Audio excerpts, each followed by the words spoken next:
Editing the Dawn theme in Shopify allows you to customize various aspects of your online store's design and functionality. Here's how to do it.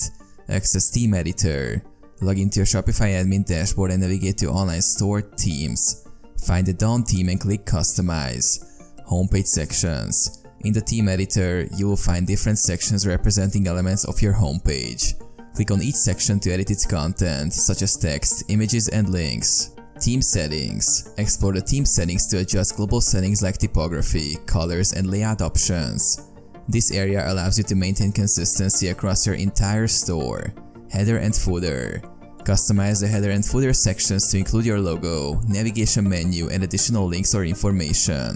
Product pages. Edit the layout and design of your product pages, including product images, descriptions, pricing, and add to cart buttons. Collections and blogs. Customize the appearance of collection pages and blog posts to ensure they align with your brand aesthetic and messaging.